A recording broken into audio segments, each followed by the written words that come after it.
Hello, everyone. Thank you so much for joining us today for our Voices of Carmen coaching series. Today is our Broadway edition. What?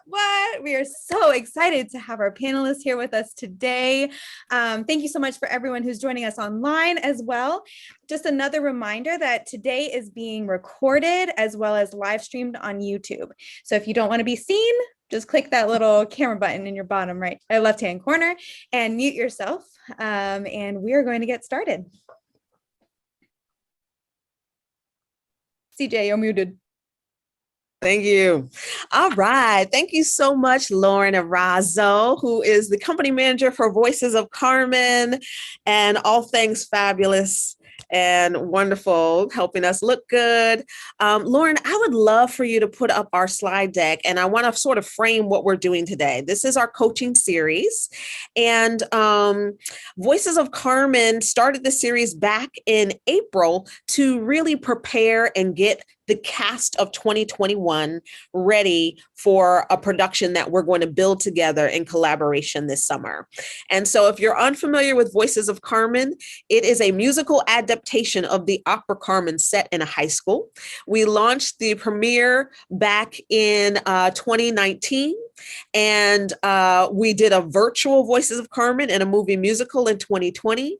And now in 2021, we are doing a hybrid. So we will do some things virtual, some things in person. And at the end, we will give you the save the date so that you can come to a performance of Voices of Carmen. So next slide, please. So these are some photos from our last coaching series, which was on vocal recording and voiceovers.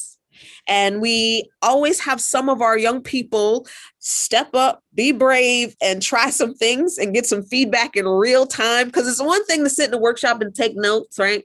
And then it's a whole nother thing to actually get out there and try to engage with it. And so we definitely want to, before anything, give a round of applause for our folks who are going to be doing some mock auditions today with our special guest artist. And our guest artists last time were myself, and I'm CJ Phillip, and then Mark Thompson, who's an incredible voiceover artist who gave us some nuts and bolts and tips for doing voiceovers, and Winston Phillip, who is my husband, who's also an incredible sound engineer for over 25 years. And if you would like to see that, that is still up on Voices of Carmen's YouTube channel.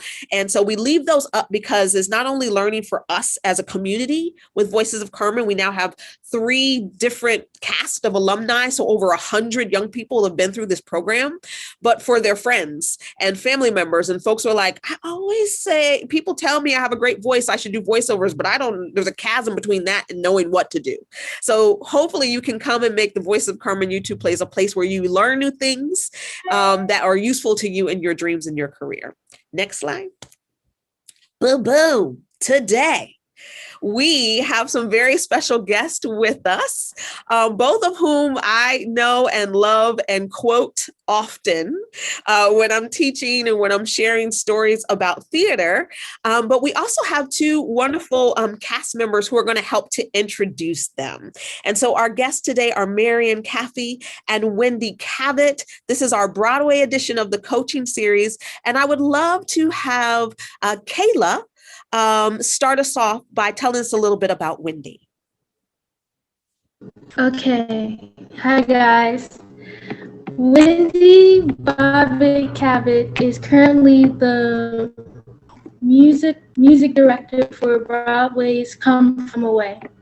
Other Broadway and off-Broadway credits include Hamilton, Mamma Mia, The Scarlet Pimpernel, A Year with Frog and Toad, and The Most Happy Fella in A Tale of Two Cities.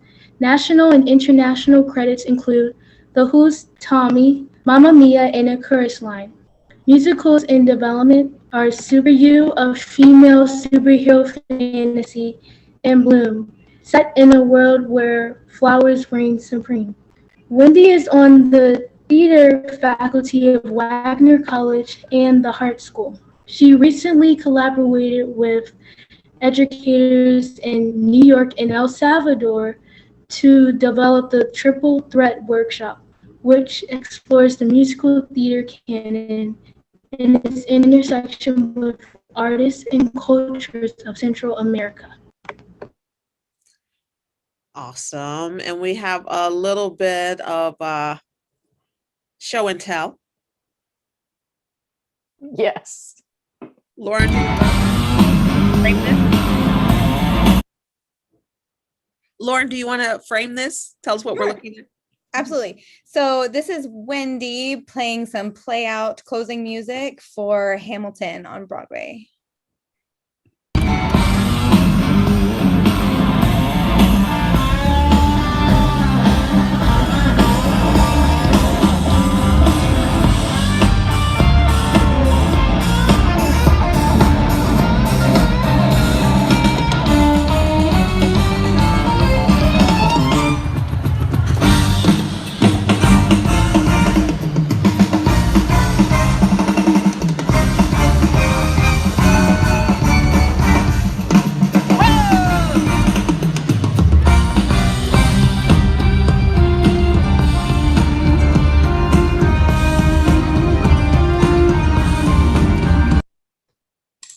Awesome.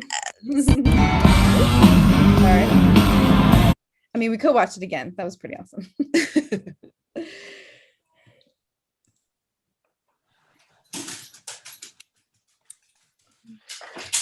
And, Wendy, did you want to talk about these or?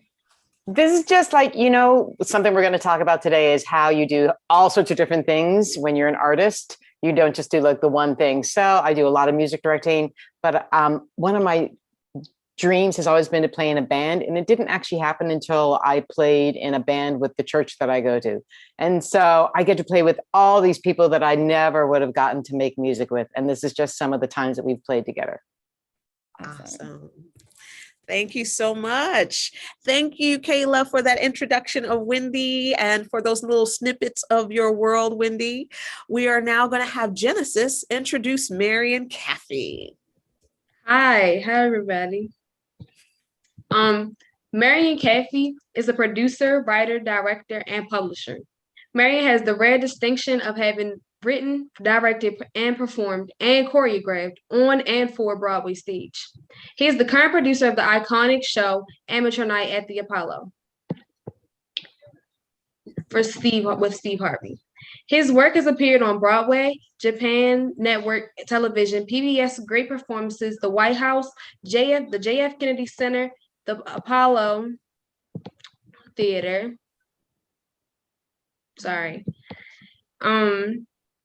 Three Mo Tenors, Harlem Nights, U Street Lights with Jason Morin, MLK Memorial Groundbreaking Ceremony, The Voice of Allegria, Three Mo Divas, Three Street Corner Symphony. Oh Jesus, he do a lot. Three Mo Tenors, both fire and cooking at the cookery. Fatherhood is his most prized. He did that. Sorry. Fatherhood is his most prized production. He is so proud of his two children, Christopher and Marie. Marion is an Army veteran and is a proud, passionate, and 100% committed to his small minority-owned business. Showbiz stories, bringing entertainment and enlightenment through his unique view of these persons. I'm sorry, guys, I can't see. Professionals. Thank you, Genesis. Marion, do you want to give us a little bit more about your work? Well, am I muted? Oh, no, I'm good. So, first, let's say I love my life, love what I do. And I'm so excited to actually see the faces of young people who may or may not pursue show business, but whatever you choose to pursue, just find something you really love to do and that pays you. That second part is important as well, but the love for it will manifest the rest of it for you. Watching Wendy, you could just tell from her playing that she leaves nothing at the theater. Right? It's all out there, and I just love my work. It's been a long career, as you can see from my hair or lack of it. I guess I sort of started by chance.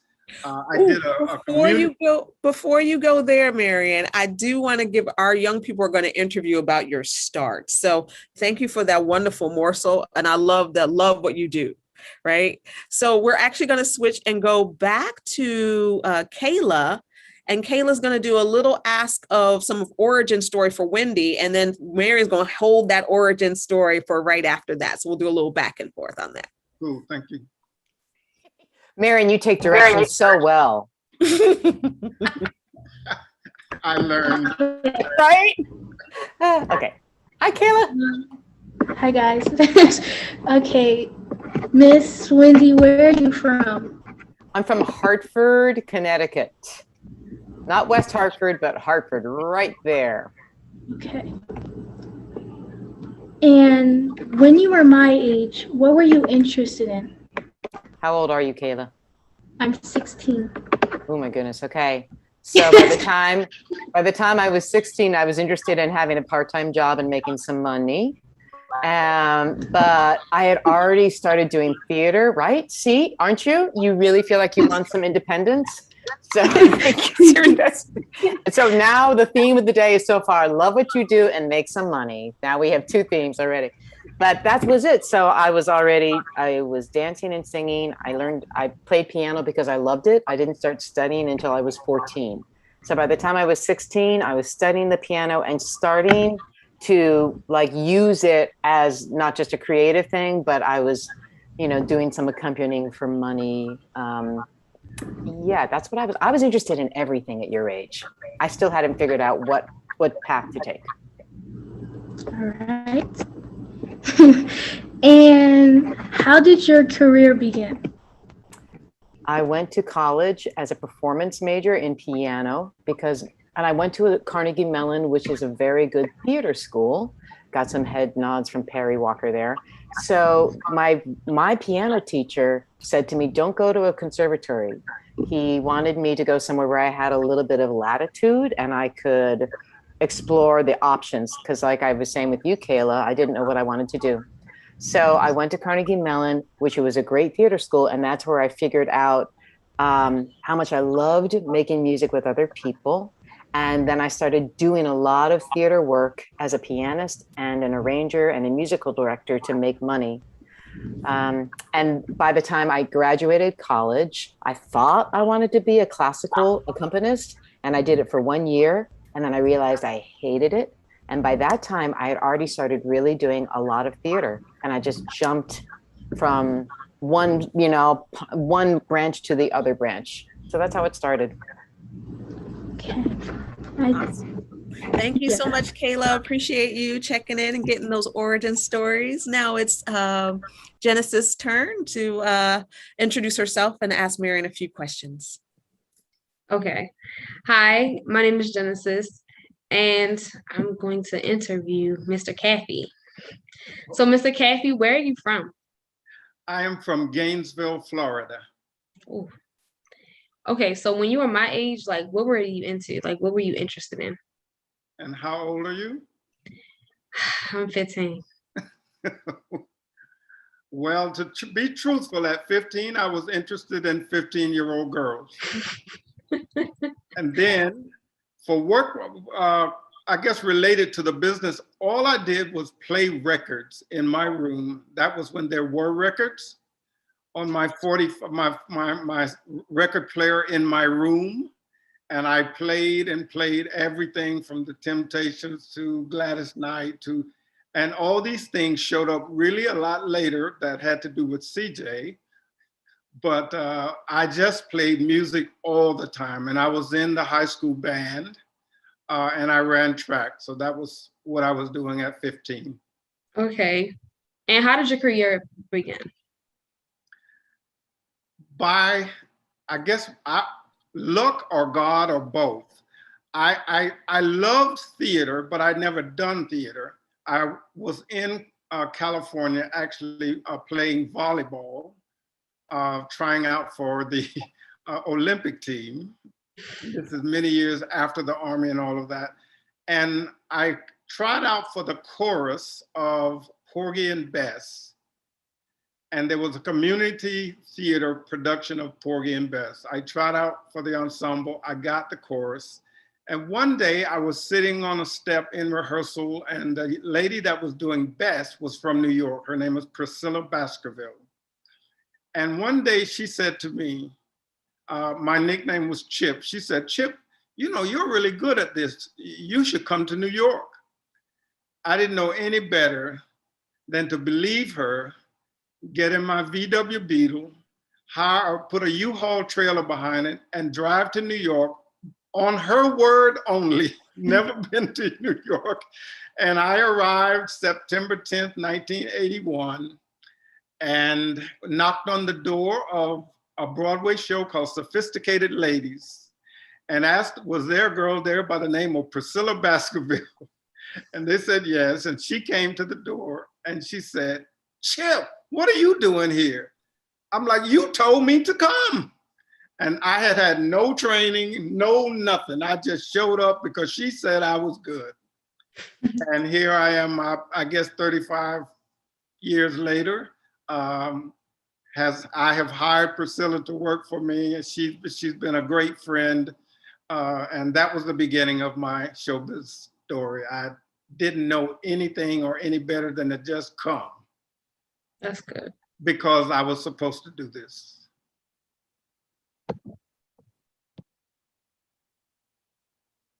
All right. Wow.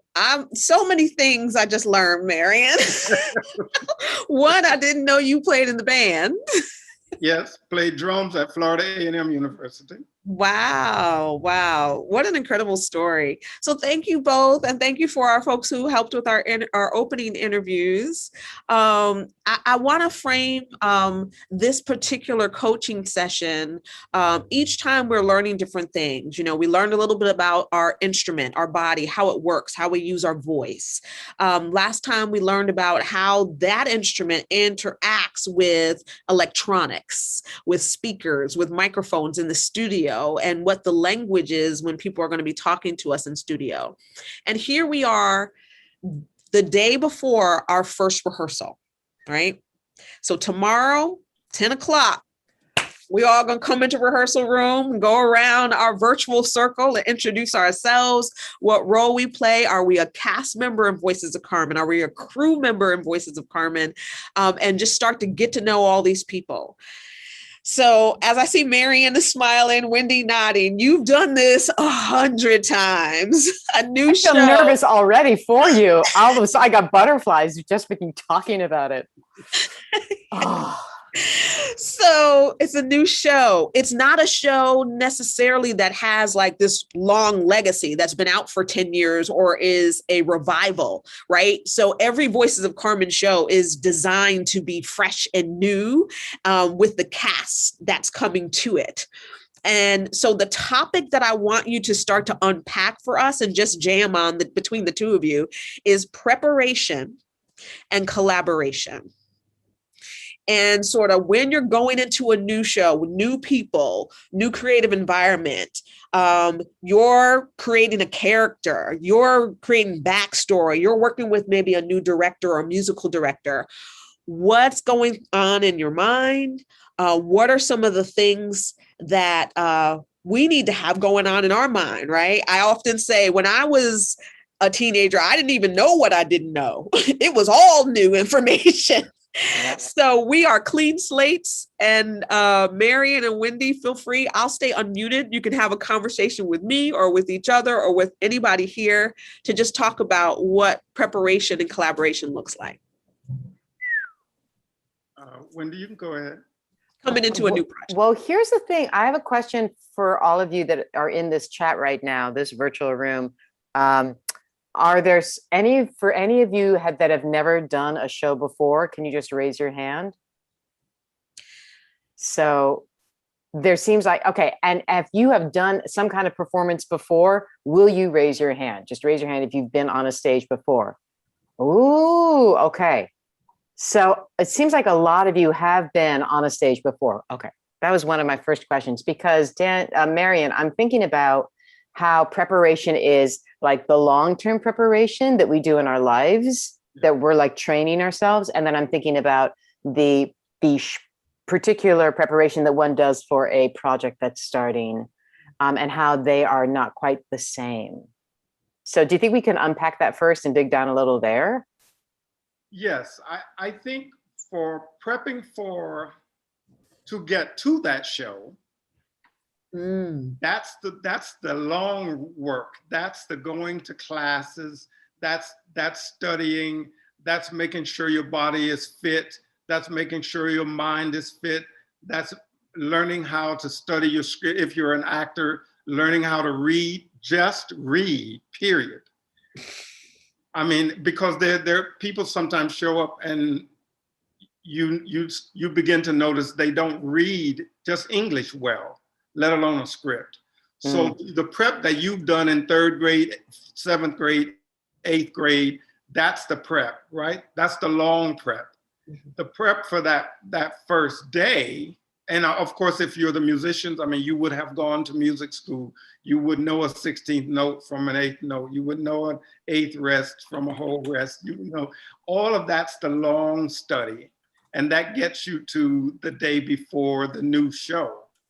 I started smiling so much when CJ was setting up that this is the day before the show, I mean, the first rehearsal, because I don't sleep. I've been doing this a long time and I'm still walking around pacing morning can't come fast enough. I'm so excited about the first day of school, as we so call it sometimes in the business. But just the excitement of seeing the actors walk in the room, feeling the energy of the room, the musical director, you know, walking in, the producers walking in, they've spent money, you know, hoping that you're going to turn their show into something special. It's just so exciting. And I'm excited because I have done the long work. Yeah. I've worked a long time to get to this day.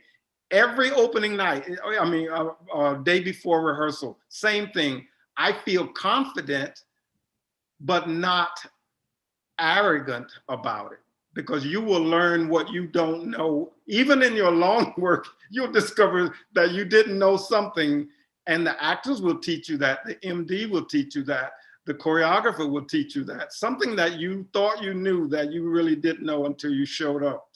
I think a young man that Wendy must have worked with, Carl Carter. I love Carl Carter. He's the best. He's a bass player. He's a bass player and he's so good. He's amazing.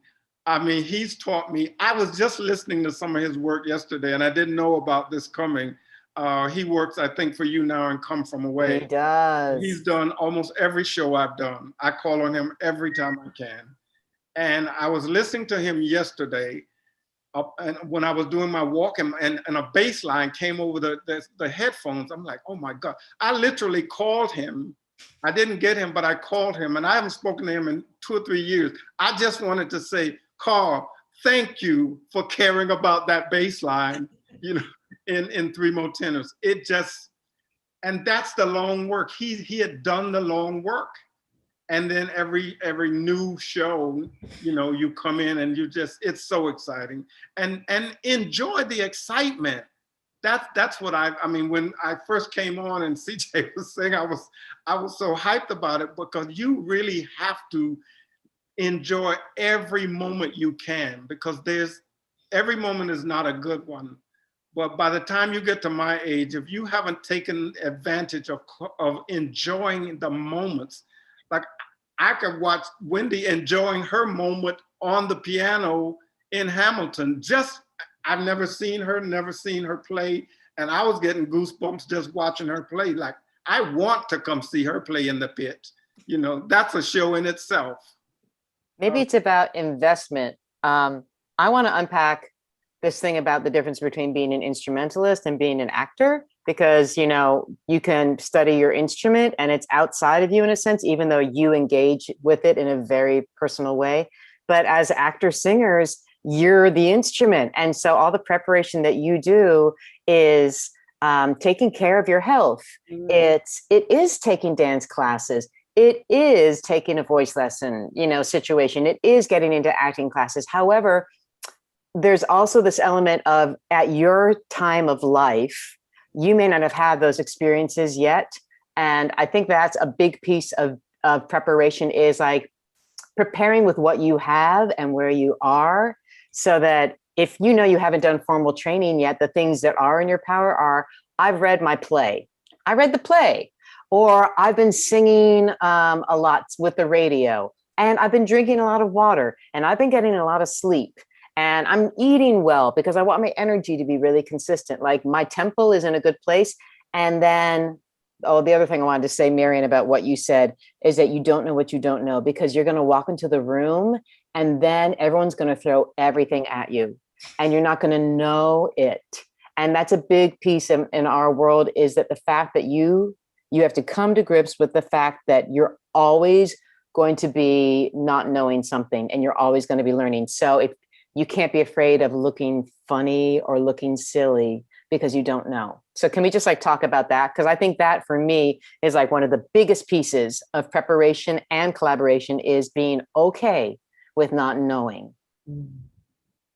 Well, certain. I think, and especially actors, I mean, you everything from head to the bottom of your feet, that is your instrument. And you're gonna not know so much, and so much will be thrown at you.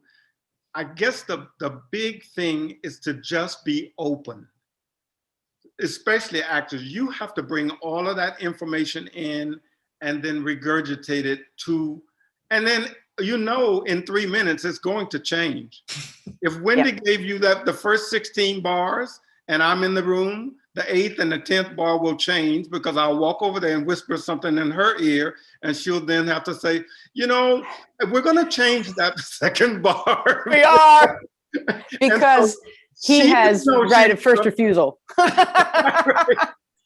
So as the MD, she wouldn't know that I'm going to change it. She probably knows there's the possibility of it changing. So then she feeds you the change. And then as I hear it, it's either gonna fall on like, oh yeah, that's really cool. But that could be cool for Monday. By Wednesday, we could throw out the whole act 1 that we thought we had on the table read on the first day. Talk about it.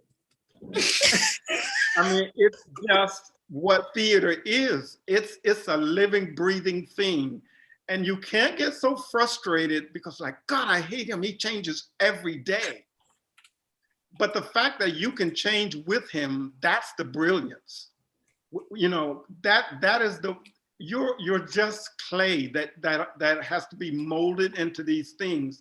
And the audience at opening night, if you tell them you're a camel, until you show them you don't have a hump, they will believe you. And that's what we're trying to get to, is that opening night where the audience you're telling them what you are, and the audience walks in and there's this willing suspension of disbelief. Mm-hmm. And they will believe whatever you're telling them, but you have to convince yourself first that you're the camel. Because if you don't believe you're the camel, they're not gonna believe you're a camel either. But just that openness, to be open to all the stuff you don't know, and learn and learn and learn and learn. And it's going to be frustrating, but that's the gig. It's just, and the director's having no better time than you are. So don't think, because they don't know either. They have things that they do know, and there's so much that they don't know. Yeah. Yeah. And even when we're telling people to change, it's really just a try. Like change that, see if we change the chord in that 4th bar. It's not that I know what the chord should be. I just know it shouldn't be what I just heard in that moment. Now, if Wendy plays a different chord, I'm like, okay, maybe we were right the first time. Because what the actor may be doing when that chord plays just doesn't go with what the chord I thought I wanted a new one, but it may not. She was right the first time. And then we go back to the chord that was supposed to be played. So as actors, and the hardest job, and I think maybe some of you may think about doing this, is the stage manager. I mean, because they're writing down all the changes, every single thing that we're throwing at them in the room. they have to know what everyone's supposed to do. They know what Wendy's supposed to do. They know what I'm supposed to do. They know what the actors are supposed to do. And that's a crazy job. That's a crazy job that doesn't get nearly as much respect as they should. Because by the time the third day arrives, they have to tell me, Marion, that's not what you told them to do. You know, because I come in after a night, I'm like, oh yeah, this is what I told them to do. I'm old, I don't know what I told them to do. And then stage manager said, no, according to my notes, this is what they should do. Now you can change it if you like, but this is what they know. And the actors are saying, see there. Oh, I want to jump in on a couple really great nuggets just to lift and highlight.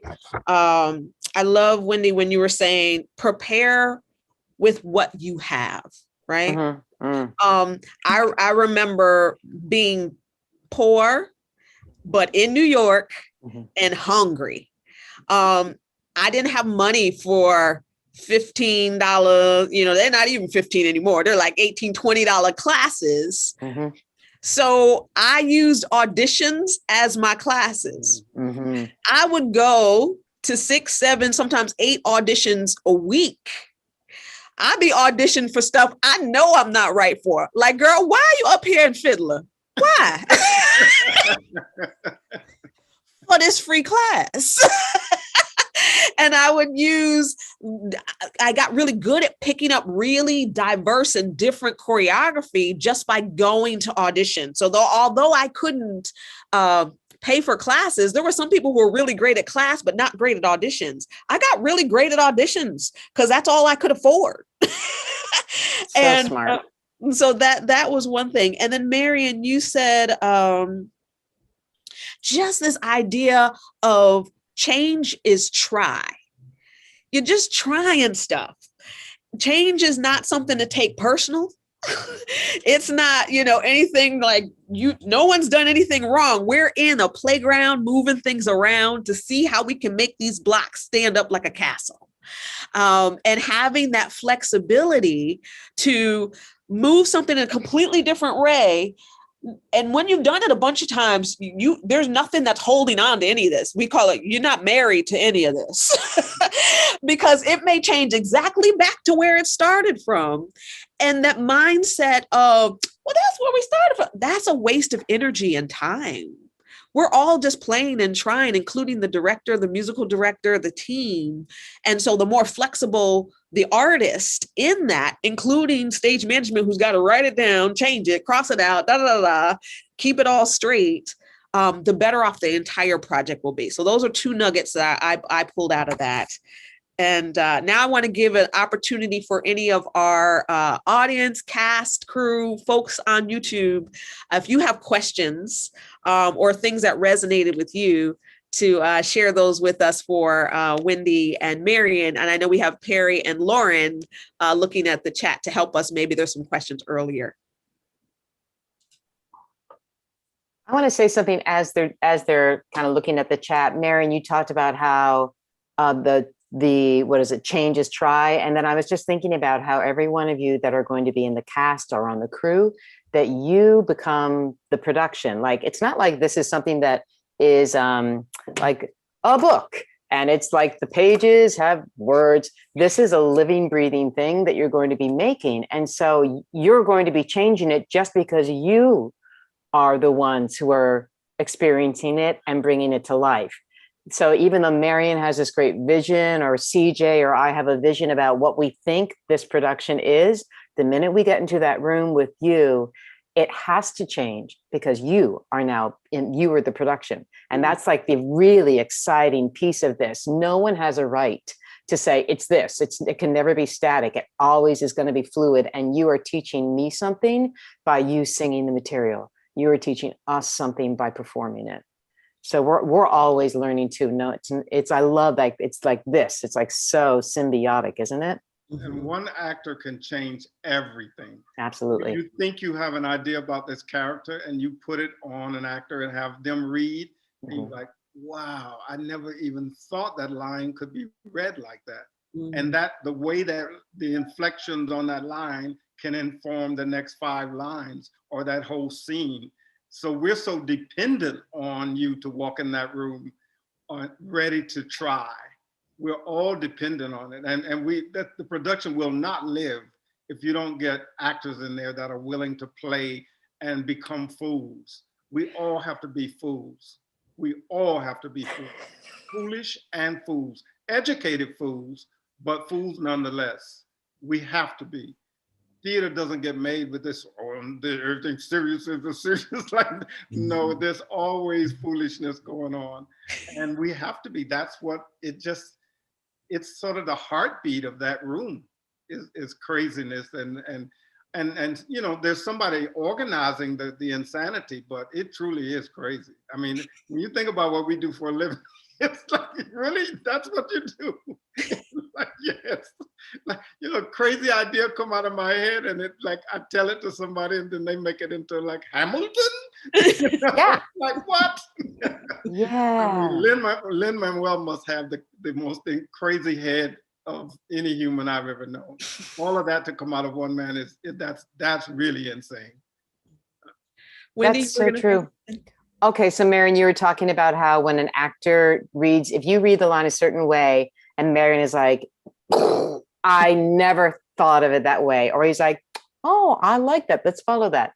But then I was thinking, to like throw this out, is that doesn't mean that as artists we can come at with our one way.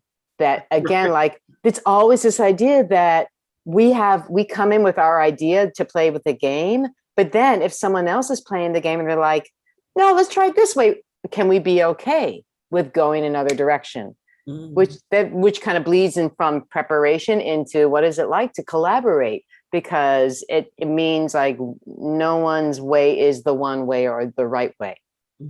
What do you think about that? I love that. I think I love that for our group. Oh, I'll go ahead and spot myself so you don't have to find me. Especially because the way that we work in building Voices of Carmen is so collaborative. And it's why it's a part of this framing and topic. Because I have been in productions where the director has a super clear vision and is like, or the show's been set for so long. So you're coming into something that's already created and you're trying to put your own signature on it, right? But there's only so much give and room. But with a show like this, there are literal lines that need to be monologues that need to be written by the people who are in those roles. There are dances that get choreographed by the ensemble themselves. And so it's built in and baked into this experience for you to not only prepare, but be willing and ready to toss ideas back and forth and work collaboratively. Because at some point we can't use all the ideas because that little Frankenstein of a show has been done before and closed in 20 days. And you can tell when like there's too many ideas in this thing, right? So how do we hone it down, create a vision, but that has the voice of more than just one perspective? So I really appreciate you sharing that, Wendy. Lauren, do we have any questions? We do. We have a question from Hannah. And she asks, is there a method to kind of make yourself accustomed to change of plans with a show? I have done so many things like improv, but how can you calm yourself down when you are panicked? Number one, Hannah, thank you for being so honest, because I really resonate with the idea of getting panicked sometimes. I've been in rooms where someone wants me to make something up or create something, and I think in my little head, I think, I don't know how to do that. Okay. And it sounds like that inside of me. I'm like, and I really do. I like choke because I'm afraid. Yeah. Creative block. I'm afraid in that moment that I won't be able to do something that someone wants to make up. So I think it's such a poignant question. Thanks for being so honest. What do you think, Marion? I think for panicking, you can practice not panicking before you get to a room. Because you're going to panic, we all do. But how that panic manifests itself, how it shows up, you can practice. If you know that you're you're going to panic about a question or you think you may, practice a breathing thing, practice a counting thing, practice say, before I respond to that thing that comes in your side and you're like, ah, just like, okay, I'm going to count to 3. And then you talk yourself through that 3, or you talk yourself through a couple of breaths. And you say, if they ever ask me something like that, I'm just going to take a really deep breath. No one's going to punish you for taking a deep breath, not even 3 of them. Especially at your age and at your where you are in your journey of growth. You can do that. You can say, so practice what you're going to do before you even like you got a math test coming up. What are you going to do when you see that 4th problem and you're like, I have no idea what this is, you know, and give yourself a moment to find in yourself. And the answer may be, I don't think I can do that. I don't know how to do that. And I probably would just say, just try anything. Just scream. Just crawl around the room on your all fours for a few seconds. Take yourself out of that moment of panic, because that also can happen in the middle of a show. A line you've been saying for 4 months, and you get to that line one night and it doesn't exist in your mind. I'm living proof.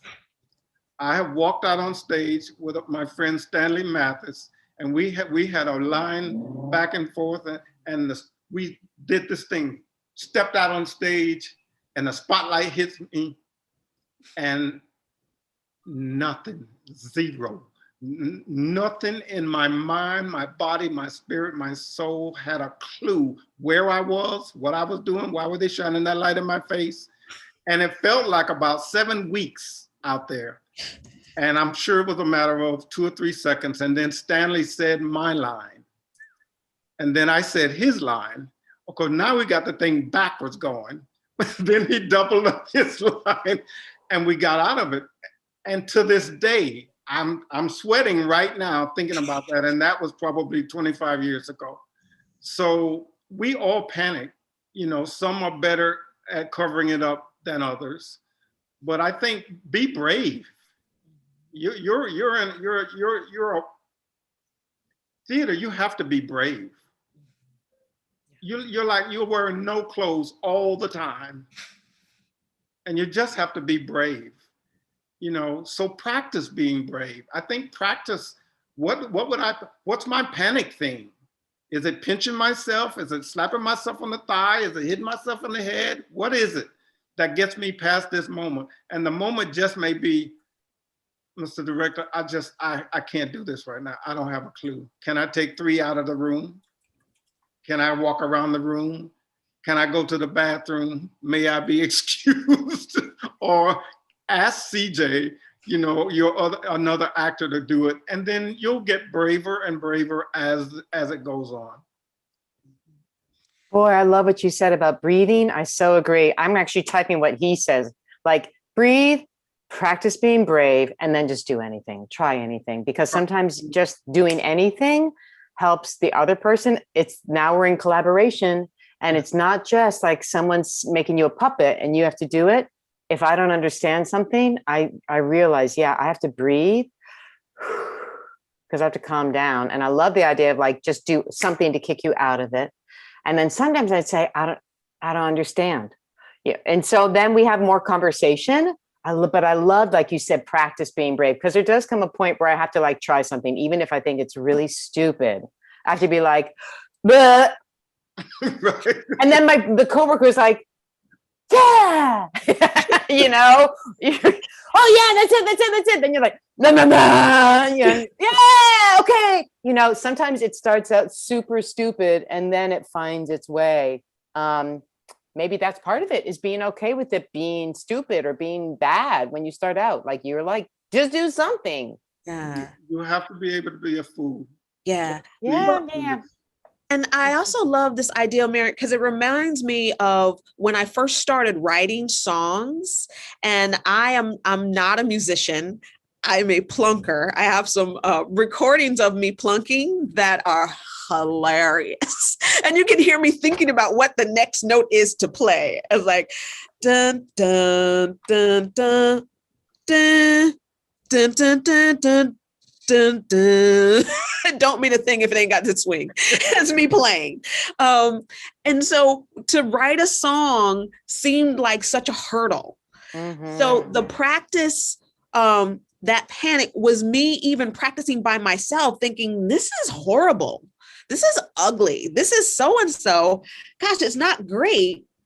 But if I keep going, it's only going to get better. It certainly can't get worse, right? And so I actually started practicing being comfortable with the ugly parts of my performance. With the parts that weren't fully polished, I started getting comfortable with imperfection, just around myself. And then when I got married, around my husband, he was like, wow, he said, I'm used to seeing you sing out. And then when we lived together, he was like, I had no idea your process. He said, you are bench pressing them notes. You're like just squeaking, squawking, everything. He goes, you sing like literally flawless every time I hear you out, but I had no idea how much you work, and it's a hot mess for a long, long time before you get there. And so I think that also working with other artists in collaboration who are willing to be a hot mess in front of other people. Yes. I cannot remember her name. She was in for Color Girls, and she directed me in Sweet Mama String Bean. But I remember she was good for going up on lines, but she never stopped. So she would be speaking a language that only she understood, but she would stay in character. And so that the director could keep going with and move the piece forward. And so it's making yourself smaller and allowing the piece to take up the space and not making it about you. And so she'd be like, I'm saying these lines and da da da da. And then she'd just start making up because I'm mad and talk about her intention, even if she didn't know the next line, just to stay in it and get to the blocking that they were trying to figure out. So there's lots of other things that are valuable inside of imperfection. And it's when we're aiming for perfection that then we get scared we're not going to meet it. Well, if you already know you ain't going to meet it, then you don't have to worry about it. You can actually just do the work and learn from all the things, right? We love collaborating with someone who's not afraid of looking funny, who's like so out there. Like when someone throws it out, Willie was saying, when he records a rap song, and when everything comes into my head, I feel that way a lot because I keep going with the bar, just say what's ever on my mind. I listened to a podcast around a month ago, this girl who wrote something, I think it's called The Red Dress. And she had to freestyle her thoughts. She ended up using that in the song because she's like, it's not going to get any better than that. That was so real. And so isn't that fantastic that sometimes that stuff is the stuff that is the best, not the stuff that's like all packaged and put together. And that comes back to knowing, like having read the play, having done your homework for the thing we're doing, because you can really, if you forget the line, you can speak intent. As CJ was saying, you know what you were supposed to say or what the scene is trying to accomplish, and just riff on that for a little bit until you sort of find your way back home, or somebody stops you and say, okay, let's take two and we'll come back to this in a minute, which will give you time to go look at the script and come back and finish it. But again, just be brave enough to be wrong a lot. Awesome. Well, thank you so much for that Q&A session. It is now time to prepare for our mock auditions. Woo! I'm going to have Lauren play a song for like 2 minutes to allow us to sort of get some water, take a breath, and get settled. We have 4 folks who are going to be doing auditions with us today. We call this the Carmen Coaching Series because we want you to actually engage and get some one-on-one coaching and sort of get a sense from our pros, some tips and things to think about. And the order that we're going to go in is Willie, who will be bringing us a monologue. And then Elowen will be coming with a song. Seth has a song and a monologue prepared. And so we'll see what we feel like going with. Marion and Wendy, as we get to that point. And then Francis is going to close us out with a song. And so I'm going to put that in the chat. Lauren, why don't you play, what's a nice short song? Crossroads.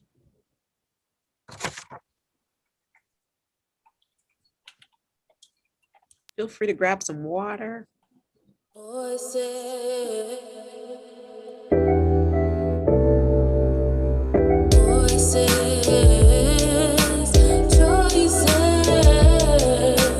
North, south, east, west. At the crossroads of life, there is sometimes a test. Acknowledge that you draw on, they don't teach you in school. Don't let the road that you choose take you out like a fool.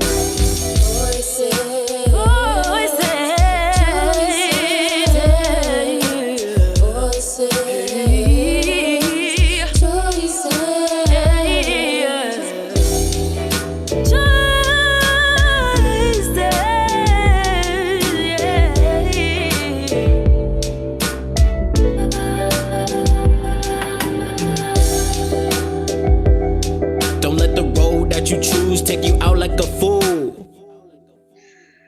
All right. So Willie, you're going to be first up. Feel free to introduce yourself and the piece that you'll be working with today. We'll wait for Wendy to come back and get settled in. I will remove my spotlight, Lauren, and then if you could put Willie in spotlight so we see Marion, Wendy, and Willie. Any other questions for Marion while we have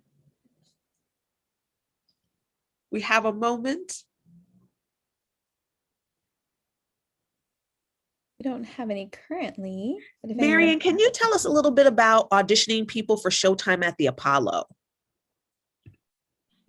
Yes, well, we have that long line of people standing out for hours and hours and hours, and we bring them in, and we limit their auditions to a minute and a half at most. So we say 90 seconds and below. And then, of course, if I love what I hear something special, I'll say, let's start over and do, the entire song. But we tell people to prepare 90 seconds for Showtime and for amateur night. But it's a bit different than theater, auditioning for theater, because that, then you have sort of a specific thing. Although I like telling people audition what they think they're best at, no matter what they're doing. Because once I hear that you think that's your best, then I can sort of judge where we're going from there. So even if it's somebody come in with a pop song and we're doing a musical theater piece, it doesn't matter to me. That first song doesn't matter. I just want them to be in their comfort zone, because they might kill it in their comfort zone in another genre, but then just switch to musical theater, your particular show, and they're a little more timid. But then now you know what instrument you're dealing with, and you can sort of move that energy over to, well, once she gets rehearsed, she's going to be amazing. But now we have to get her from pop to musical theater. But that's great. And we see some of the worst people ever in history, ever. At the Apollo? Yes, for auditions for the Apollo. I mean, the worst. I mean, like people that drove all the way from Kentucky and could not hold a note in a bucket with no hole in it. And it baffles me day after day that these people, like, who let them out the house saying that they should go sing? Because you've sung in front of your family. Like CJ's husband would say, CJ, I'm not sure you can go out and sing that unless you practice in another couple of months. So somebody's mother or sister or brother or cousin told them, oh, child, that's it, you should go. And then you think, well, they don't like you very much. Because people are really terrible at what they do. I don't find that in theater that often. People have sort of figured out that's what they want to do, even if they're not great. I'm not talking about not good. I'm talking about terrible. Got it. Not good, you can work on. Right.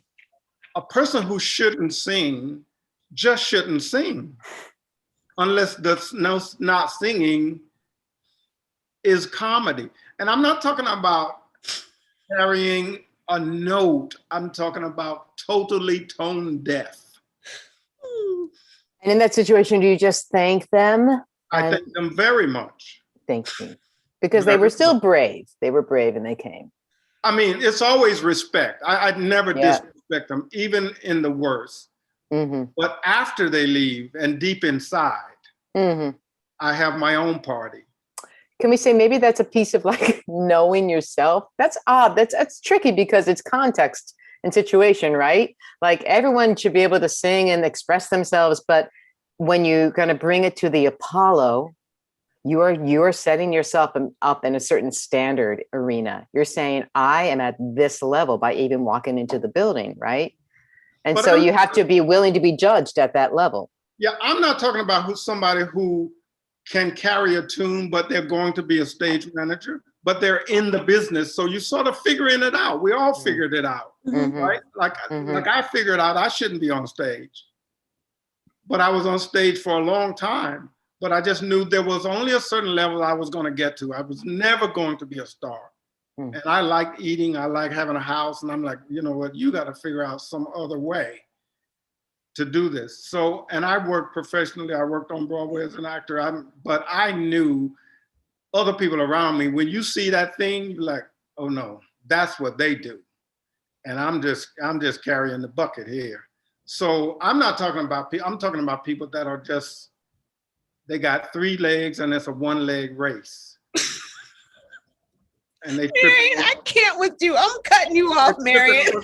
Because there's just like, okay, if somebody came to me today and said, Marion, why don't you go to med school? Okay, I'm gonna kill a lot of people? No. I have to say no, and the doctors have to say, Marion, that's probably not what you should do. Okay, point taken. We're gonna move on to our audition, our mock auditions. Nothing like saying that before the audition. And when we come back to it, I think it's a great question that came in in the chat about coming in with a classical song, but we can address that after if you want, CJ. Thank you. Will do. Okay. All right, Willie, come on out. Hello, everybody. How are you guys? Where is Willie? Hold on just a second. Wait till we get you spotlit. Lauren, are you doing that? Yeah, I have him pinned, but hold on, let me Nope, he's there now. You got him. Oh, he's there now? Okay, great. Yeah. Hello, everybody. How are you? I'm Willie. Oh wait, you just said to introduce myself. Yes, absolutely.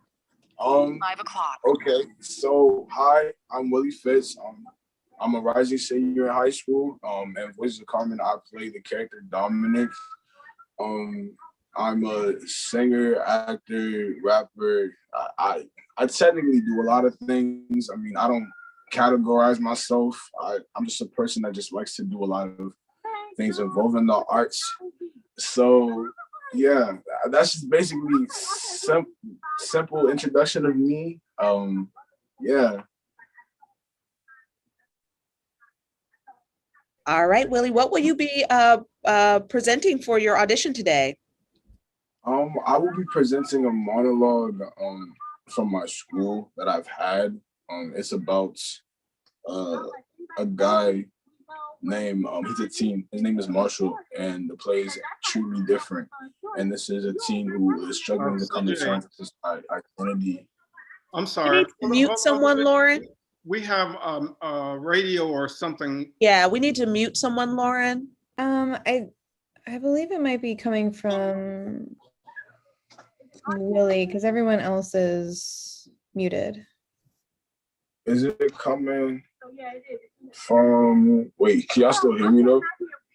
Yes, we can hear you. We just hear some talking in the background or something. Oh yeah, that's my window. That's outside because like my computers that were next to my window. That's why I think my mom is outside. I think she's talking. All right. If that's your mom, do you think that it's all right to ask her to just sort of quiet for a moment? If not, we'll just go for it the way it is. All right. Okay, I'll ask. Live Zoom theater. That is the truth.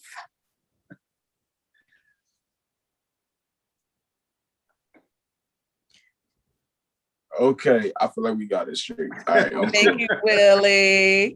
You're welcome. Anytime. So, like I was saying, I'm presenting a monologue that I was reviewing in school. It's about a team named Marshall, and he's struggling to come to terms with his identity as he tries to open up his conflict about his father.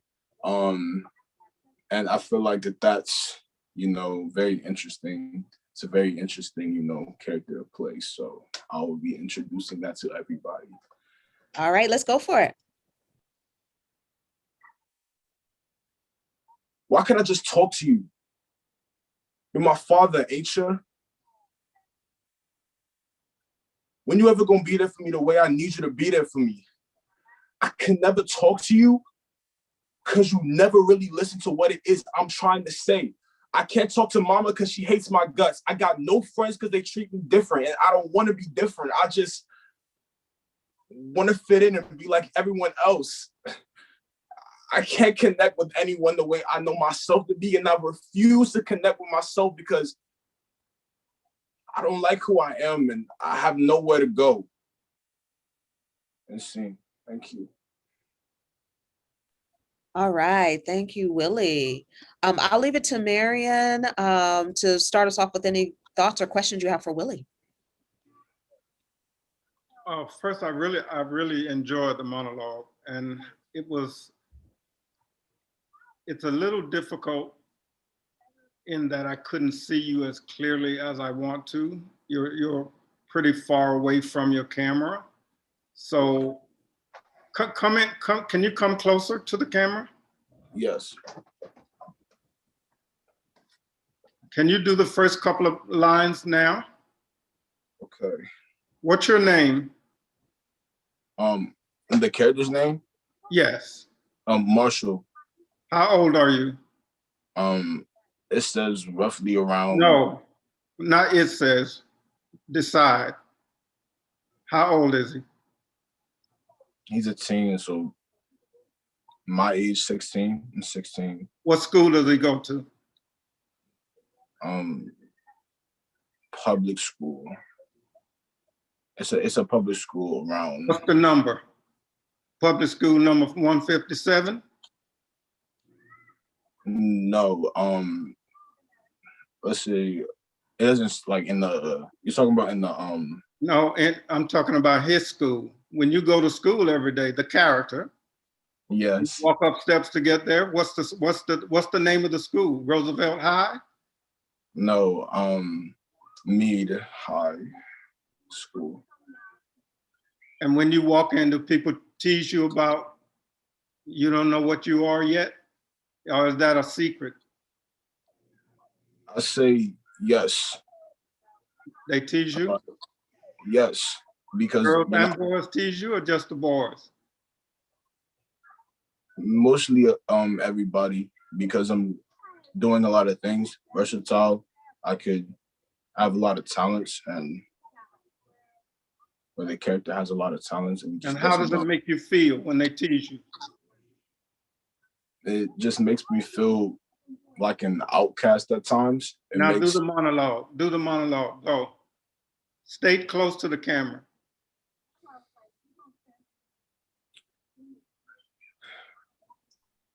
Why can't I just talk to you? You're my father, ain't you? When are you ever gonna be there for me the way I need you to be there for me? I can never talk to you. I can never talk to you because you never really listen to what it is I'm trying to say. I can't talk to mama because she hates my guts. Say that from the beginning again, just that much. Quick, go. Can you see me? Yes. Make me your father. Go. Why can't I just talk to you? You're my father, ain't you? Stop looking down. Look me in the eye. First time, man to man. Go. Look me in the eye. Why can't I just talk to you? You're my father, ain't you? When are you ever gonna be there for me the way I need you to be there for me? I can't barely talk to you because you never really I can never talk to you because you never realize. Don't close your eyes. Keep going. Keep going. What do you want to say? Never mind what the lines are. Just tell me what you want to tell me. I can never talk to you because you never realize what it is I'm trying to say. Well, say it then. I can't talk to mama because she hates my guts. I got no friends because they all treat me different, and I don't want to be different. I just want to fit in. I can't connect. I can't connect with myself and I refuse to connect with myself because I don't know who I am, and I have nowhere to go. Great. What do you feel? How you feel? Feel anything? I feel like the character's instance of talking to his dad, for trying to get the message out, because I was in my head, I was just like, but the message that I was trying to get out is how he feels inside. It's like the cold, hard feeling of how he feels about him trying to fit in with the class. Like he's just trying to be himself. He's just trying to let people know that I want people to accept the fact that I'm me. He's tired of, being a person that everybody wants him to be, and with the character himself, really it connects myself to myself a lot because, as a person, I'm a type of person that does all things, I have the ability to do all things. And some people categorize him as just, oh, well, he's the type of boy to be like this or that, call him names and stuff. And he's just trying to talk to his parents or try to talk to somebody to just tell him that I'm tired of it. Okay. I can't. My only advice, Willie, stop separating the character from yourself. You become him. For that moment, for that monologue, you become him. And you become him 2 minutes before the monologue. And then you stay him a minute after the monologue. And you talk from your heart through those words. So you don't have to talk through the character, you become the character.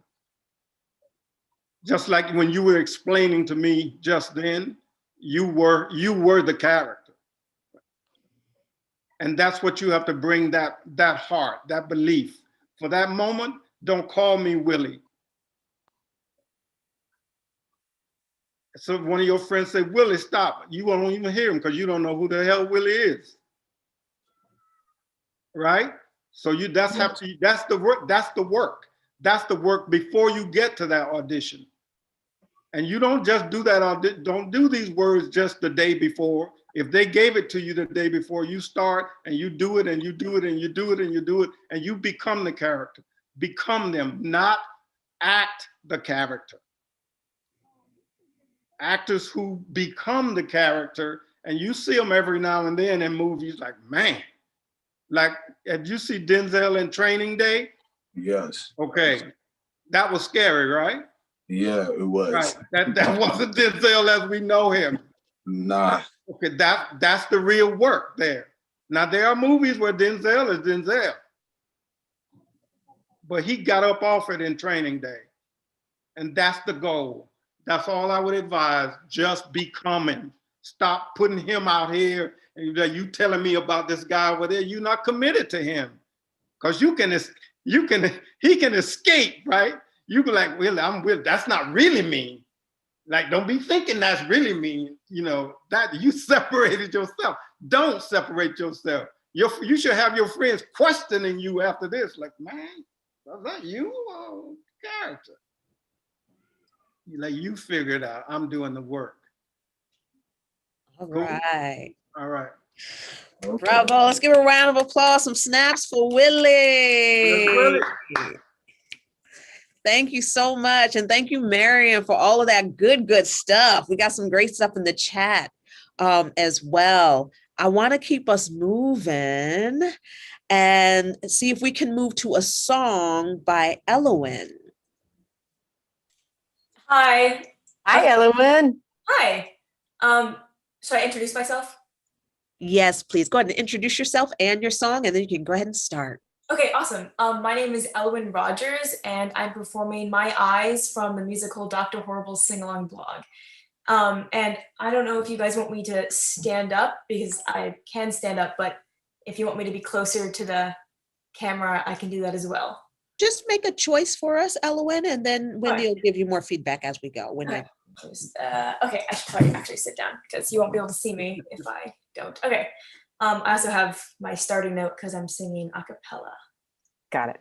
So, okay. Okay.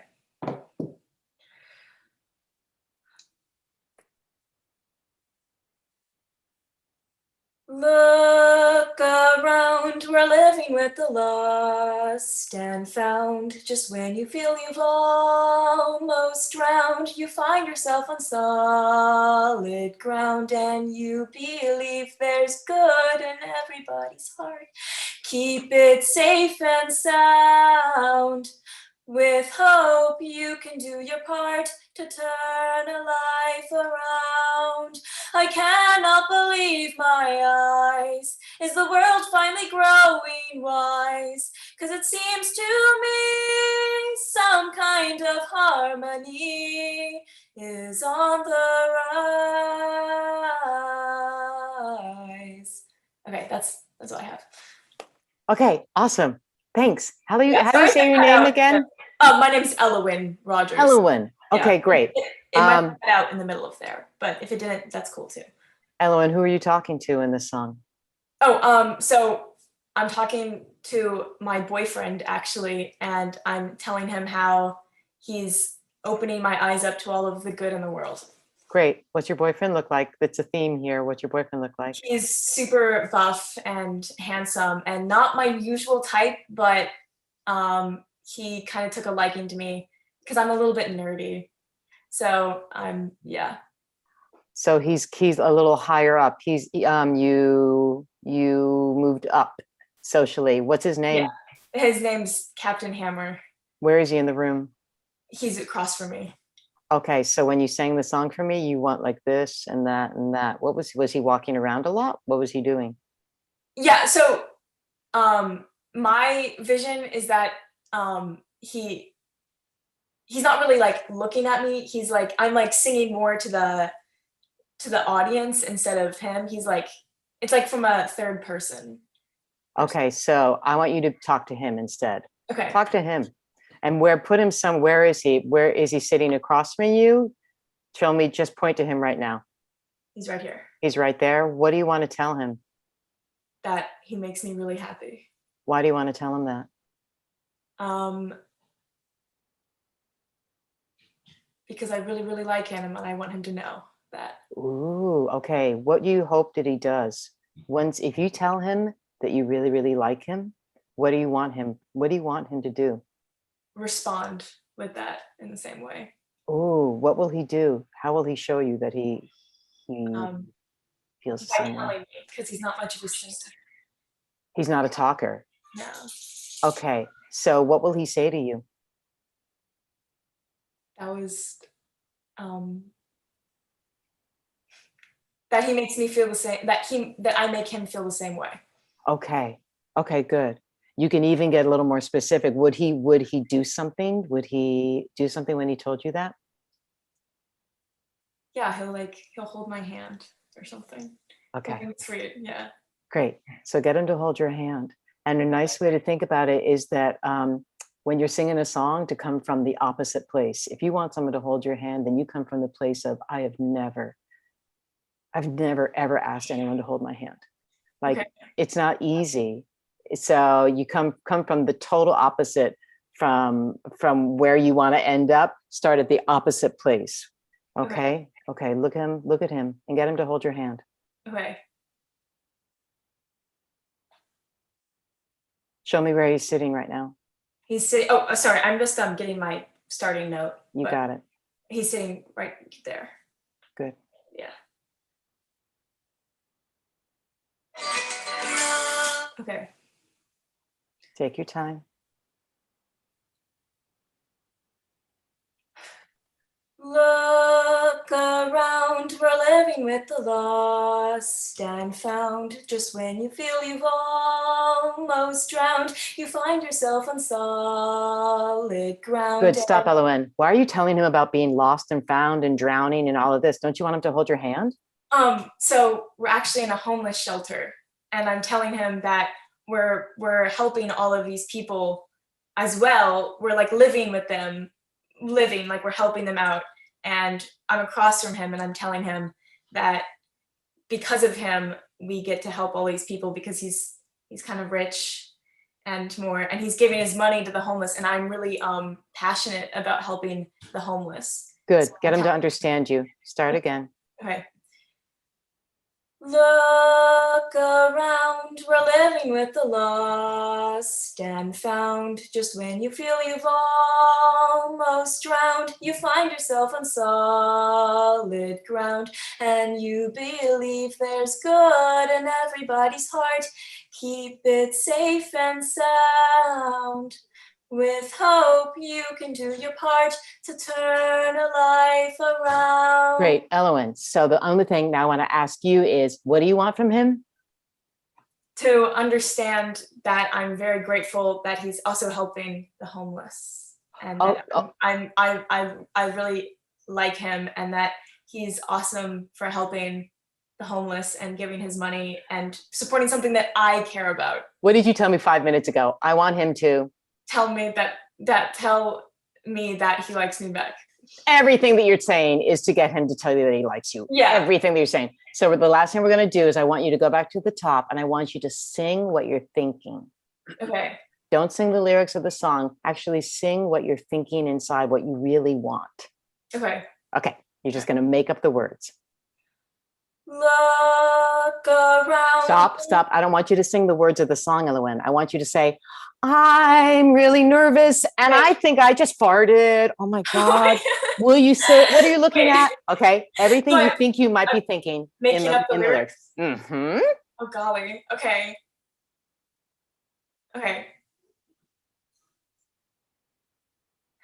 I see you, do you see me too? The way that I see you too. I really, really, really like you. Could you please tell me if you feel the same way? I really like you. Do you like me too? When my heart is around you, you make me burst with laughter. I cannot believe you're here, singing with me right here. But it's plain to see you're right in front of me, right there with me. Get what you want. Get what you want. Come with me, we're looking at the homeless, you see. Can you be together now? Just hold my hand, I really like you. Can you please come to be here with me? I can't wait to see where this goes. I am just so excited to see you hold my hand. I cannot believe you're here, sitting right there, but it's plain to see you're sitting next to me, right here today. Oh my God. Yes! Okay. Elowen, what did it feel like to do that? So actually, that's really funny because I took your advice about like just not panicking and just going for it. And I would like, that's like the first time I've ever improvised a song. So thank you for telling me to do that. So, you really went with the flow. You were super brave. Thank you. Brave. The only thing I would add into that now is to really to see him. I think particularly when you're doing a Zoom thing, I like to put him right in the green dot. Oh, I'd look him right there. Or like Lily did with Marion, choose someone and talk to them, like choose Seth and talk to Seth, you know, and really put, you got to really for reals when you're acting. It has to be for reals. It's exactly the same thing that Marion and Willie were exploring, like really see him and really talk to him and give yourself time to think about what he just did, how he looked back at you, you know? So that was great work, Ellen. Thank Thanks. you. Thank you. Okay. Awesome. Bravo, bravo, Elowen. Yes, super brave. Love it. We are going to bring Seth out to do a song and get some coaching from both Marion and Wendy. What?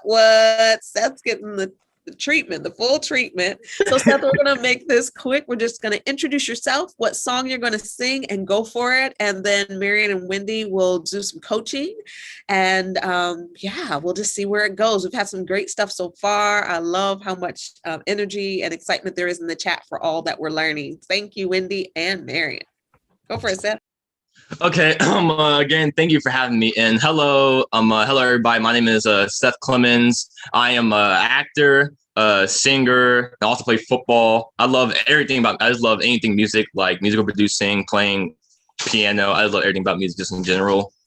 And today I could be singing one of my favorite songs, Alexander Hamilton from Hamilton, because it's just a great song and I just love everything about it. So should I sit down? Should I stand up for this, or does it not matter? What do you feel comfortable doing? I guess I'll just sit down so you could, I'll be closer to you. And I'll also be doing this a cappella as well. Okay. All right. Okay. Ready? Okay. Well, aside from my snapping, so yeah. All right. When he was 10, father split, full of it. Separating 2 years later, see Alex and his mother bearing after, sending their own sick to send thick. Now it's got better, but his mother went quick. Moved in with the cousin committed suicide. Nothing but ruined pride. Something new inside the boy, saying, Alex, you gotta send for yourself. He started retreating, reading every tree is on the shelves. Yeah. Seth, what a great voice you have. Thank you. I messed up my breathing. Oh my gosh, that doesn't matter. It totally doesn't matter in the moment. Like, it's like we're not even thinking about that. We're so interested in you, and we're just like, ooh, what do we think about? What's he thinking about? We're thinking so much about you that I don't even think about the breathing stuff. Okay. Awesome. Marion, you wanna jump in? I'm thinking about something. Yeah, I have a question. The first, now your eyes look open now. They looked closed when you started. And at first I just thought it was my bad vision. But no, you must have been squinting or closed your eyes at the beginning, did you? Yeah, I was definitely, yeah. Now, if you were auditioning for me and I closed the door and went to the other side to audition, what would you think? Oh, not good, because our only way in is through your eyes. That's our window. Because now, when the eyes are open, I can tell whether you believe what you're saying or not. You closed both doors and shut me out. So I'm like, okay, maybe he doesn't want us to know what he's thinking. That would be my first criticism. Now, and then your forehead decided about 2 to 3 lines in that you believed what you were saying. The first 2 lines, I think you were just saying them. Then something happened, something changed in here. And then you started to, like, there was energy coming up through you. And whatever that line was, you started to like mean it, believe it, make us believe it. So I might have shut you off after 2 lines. What if I didn't get to that 4th line with your forehead? That monologue, which a song is, a monologue to music, right? Has to start before you sing. So when that first note comes out, I want to believe that. So let me hear the first 4 lines again. Okay. Can I ask him to do something too, Seth? Yeah. I'd like you not to sing it. I actually want you to just speak it. Okay, because rap is reporting and it is spoken word. It's rhythm, and then we add pitch on it. So I want you to go back right to the monologue of it. Okay. Oh, I don't know how I'm gonna do that. Okay. Wait, so I just And sing it in like this. Can you go to the green, look at the green dot while you do it? Your camera? Okay. Right there. Yeah, thank you. Okay, should I just like speak it in like my regular voice? Should I keep the same pitch while I'm... So there's all sorts of levels you can play with. Right now, you're just going to speak it in your regular voice. You're not going to pitch it at all, but you're going to tell us the story. Okay. Just like it's a monologue, which it is. It's a monologue. Okay. All right. What did he do first? What did he do? What did he do first? Yeah, what did he do? Tell us the story. What did he do? Oh. Basically, when his tenor, when his... Use the lyric. Moved in with his mother. Tell us the story right in the green dot. When he was 10, his father split, full of it. Keep going. Debt-ridden. 2 years later, 2 years later, see Alex and his mother bedridden, half dead. He was sitting in his own sick, the scent thick. But Alex got better, but his mother went quick. Moved in with the cousin, but the cousin committed suicide. Left him with nothing but ruined pride. Something new inside. Then a voice said, Alex, you gotta fend for yourself. So he started retreating and reading every treatise on the shelf. Okay. Seth, that was so real. And Seth, since we're dealing with rap and musical theater, rap, I think you could articulate more. You got a little marbling before you were rapping, I don't know what you're saying, right? If you listen to that Hamilton score, it's like over articulated and then pulled back just a little bit so that it finds its home. But for your audition, and it even helps with the story, the way he's written this, to sort of let us hear the ends of those words and the beginnings of those words and the diphthongs. And so go for it now. Again, looking at the green dot, working on your articulation. Okay, speaking again. For me, yes. And I totally agree with what you said, Marian. I think of it like put all of the intensity into your mouth. Okay. It's like, so your mouth is like a laser beam. Your words are laser beams. Okay, I got it. When he was 10, his father split, full of it. Debt-ridden 2 years later, see Alex and his mother bedridden, half dead, sing in his home sick, the scent thick. But Alex got better, but his mother went quick. Moved in with the cousin committed suicide. Left them with nothing but ruined pride, something new inside. Then a voice said, Alex, you gotta fend for yourself.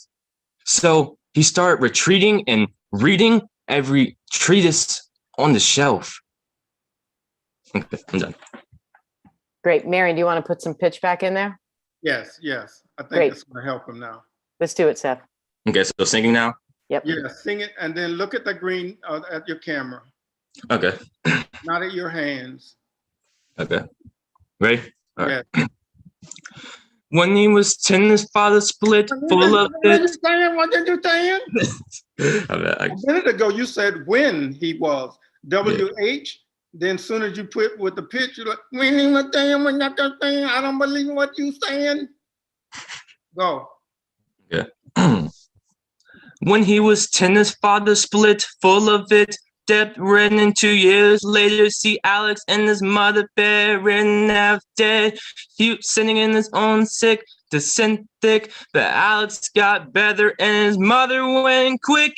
Moved in with the cousin committed suicide. Left him with nothing but ruined pride. Something new inside. The voice said, Alex, you gotta fend for yourself. He started retreating, reading every tree is on the shelves. Great. So what's is there a word in here? R-I-D-D-E-N? Bedridden. Oh, bedridden. My bad. I didn't think. Sorry. Bedridden. Yes, there is. And what's the 2 letters in the middle of that? Of written. Yes. All right, DD. Oh, really? Oh, Well, I thought it was written. I didn't pronounce the D. My bad. Written. That's different than written. Written, right? Yes. Like you could say Manhattan, right? Written. Actually, that articulation, those beats, written, right?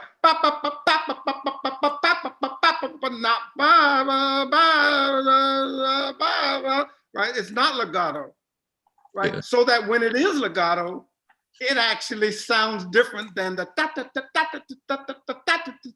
and that's like machine guns coming at you. I'm telling you this because I want you to understand what I'm saying to you, right?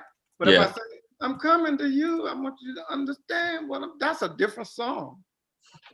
Right? Okay. Right. So use all that articulation, use those consonants. It's Okay. very different. And that's the work, that's the homework.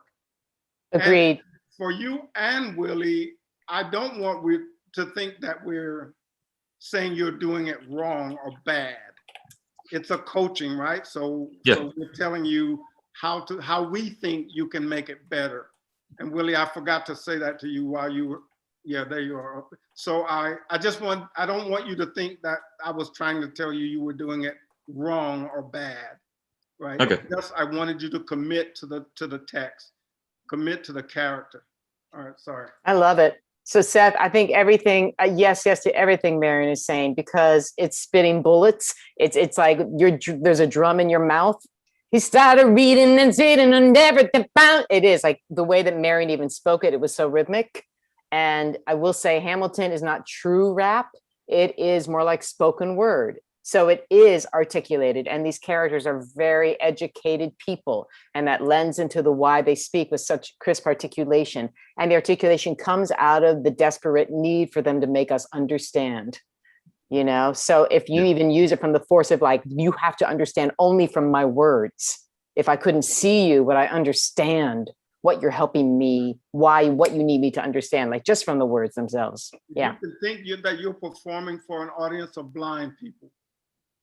And all they have is your articulation and diction, and especially in musical theater, you really have to go for that because it makes all the difference in the world. There was a musical director and arranger named Linda Twine, who is the queen, my queen of musical theater conductors.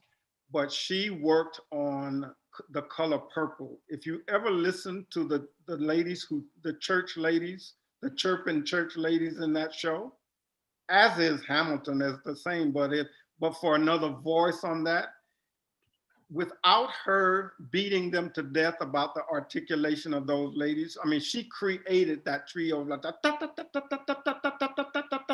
you would never understand what they're saying. And in many musicals, you don't know what they're saying. You hope you thought you knew what they said.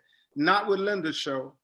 You would die, get out of the show, or you're going to understand what they're saying. And that's been a theme, especially in Black musicals or musicals with Black people in them. That's been a thing that we've been allowed sometimes to not articulate because if a white person was directing it or musical directing it, they don't want to beat and give that because it's a different style, and in the right thing, it's cool. And if you have the right audience that would understand you if you didn't articulate, but you have to think of an audience of blind people. They only have your words to see. They only have your words to see. How will they know? You could tell those ladies had on hats from the articulation.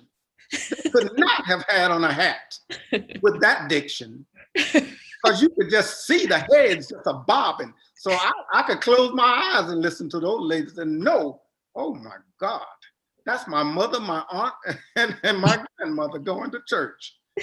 And that's what we want. That's what we want from you all the time. Stop cheating yourself. Stop allowing yourself to not articulate.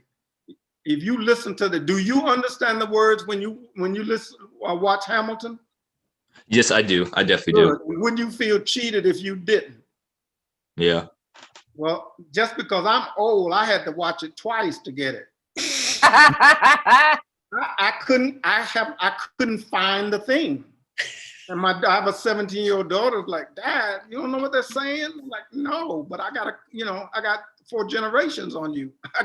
And I had to go through again. And the more I listen, the more I watch it, the more brilliant it gets. But you're the actor. You're there on opening night. The people paid $400 to hear you. You can't wait till the 3rd week to get the diction right, unless you're going to be paying them back. You can give all the people their money back. Say, well, we were going to charge y'all $400, but Seth was in the lead. We give y'all $295. Right? No. All right. So guys, when you come to work tomorrow, don't cheat your craft or the craft that you're learning. Because what you didn't know yesterday, you know something today from Wendy and myself that you may not have known yesterday. So now CJ like, you can't cheat me tomorrow. That's right. You can't cheat me tomorrow. Because you're walking in with a new thing, right? A new understanding of what it should be. And then it should only grow from there. Beat yourself up. Willie should call you out, Seth, like, man, you're not articulating today, right? And you like, yeah, Willie, I don't believe that character either, right? And what I'm saying is help each other be responsible for the work. Not that you're calling them out, but you are calling them out, and maybe that has to be in private, not in, maybe not in the room, because that would be the director or MD saying, no more articulation. You don't want to make enemies among your actors. But if you and Willie are friends enough, after, when they call 15, instead of going, get something to drink, you're like, man, let's go over that phrase again, or let's go over that character work again. And you do that. Don't cheat yourself. Yes, sir. All right, cool. Great job, man. Yeah.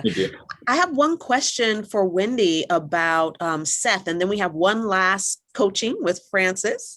So my question is, Wendy, you were doing a moment where you were pointing at the camera. Were you pointing at where you wanted his eyes to be, or were you pointing at the sort of staccato directness of the vocal? It was both.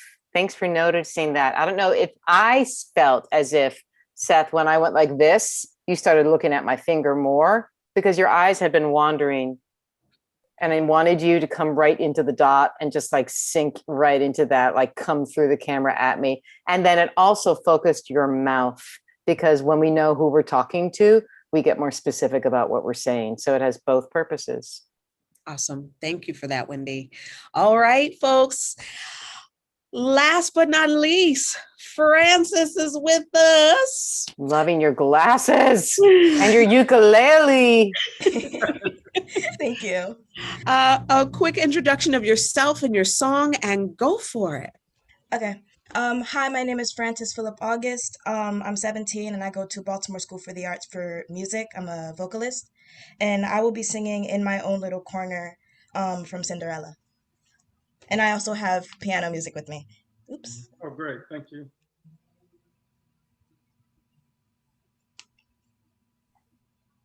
Francis, are you using turn on original sound on the top left? Yes. Awesome. Thank you. Can you hear me? Yes. Okay.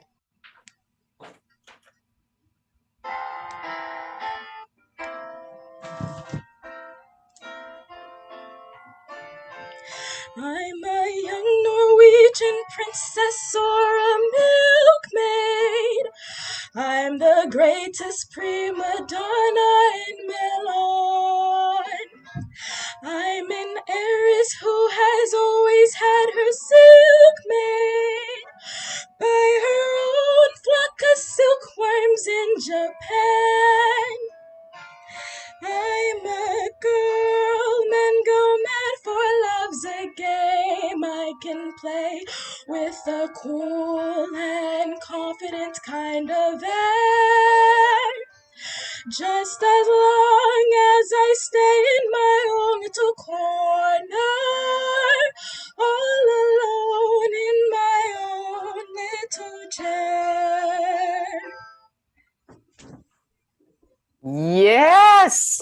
Oh my good, Francis, I love that you're singing in this kind of your head voice. Tell me about that.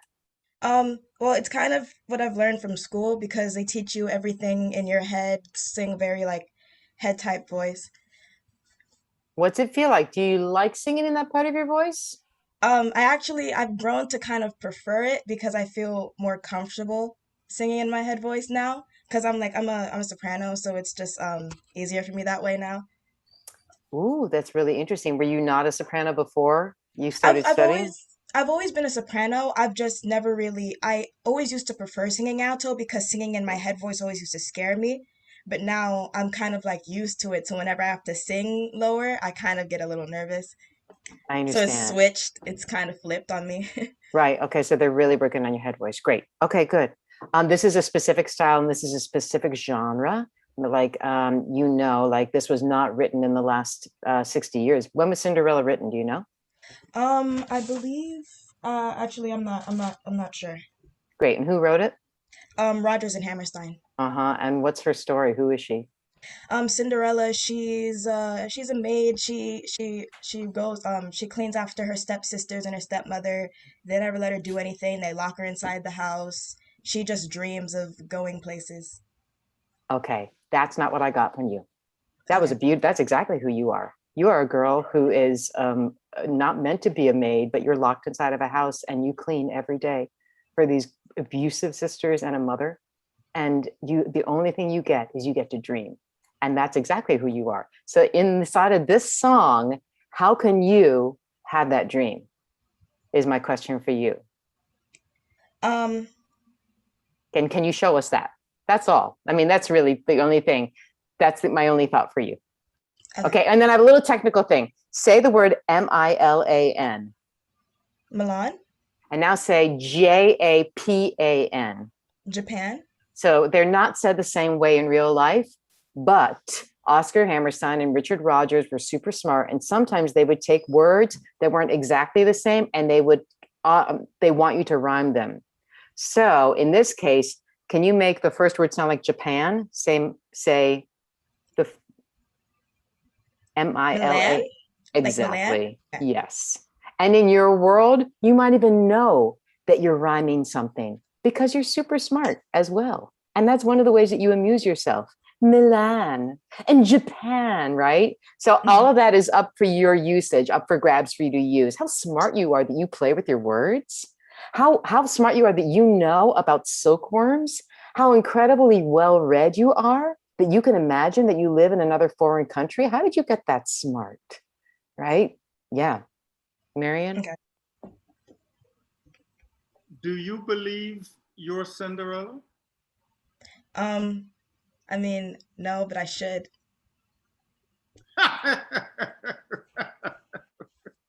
Correct and correct. I didn't believe you believed it, so I didn't believe it. Now, why don't you believe it? Um, I guess I've always just I guess because Cinderella since a very like it's like a very like known character. I guess I never really thought about like character development in this like big character. I kind of went along with what I've watched when I was little and what I've seen with like the Broadway music and stuff. Aha. You have another reference floating around, though, don't you? Oh, Uh-huh. Brandy? Yes, It's been so long since I've seen that movie. but it exists and hmm it didn't used to. Now you actually have something physical you can put yourself into. It's not the white character that you may have a difficult time trying to find your way, or how would society think I could play Cinderella? But you now have another reference to Cinderella, right? Even hmm if you're using your head voice, that character now, and this can be a challenge for actors and actresses trying to play something they don't believe they can be. But as an actress, you have to believe you can be anything. And like I said at the beginning, until you tell us you don't have a hump, we'll believe you're a camel. If that song said, I'm a camel, And now all you have to do is disprove it. And you disproved your belief in Cinderella at about the fourth or fifth note. I didn't believe you ever believed you were Cinderella. Okay. And you can believe that. You have to. That's the work. Because you know, if you don't believe it, there's little chance anybody that paid $300 to come see you is going to believe it. And now you got a line at the box office after the show. They want their money back. Even your mother. Right? So believe it. You have to believe it. I was talking to Willie. You have to believe it before you start the song. If you walk in the room, you got to walk in as Cinderella. And 10 seconds before that song, you have to quiet down and find her. What does she have on? Does she wear those fancy glasses you have? She could. She can be sassy. She's on by herself, right? Like when it was saying, I mean, you're well read. I mean, there's so many things, that the clever rhyming. This is a smart girl, but she dreams of being outside this house doing things. You probably do that too. Do you? Yeah. Have you just dreamed like, God, I wish I could go to the prom. They won't let, they're not even having a prom. Or going somewhere, right? You want to be somewhere. So let's now revisit that. Okay. All right. Take your time. I think I'm gonna sing it a cappella this time. Yes, and then you don't have to look down at the music box at the end. Okay.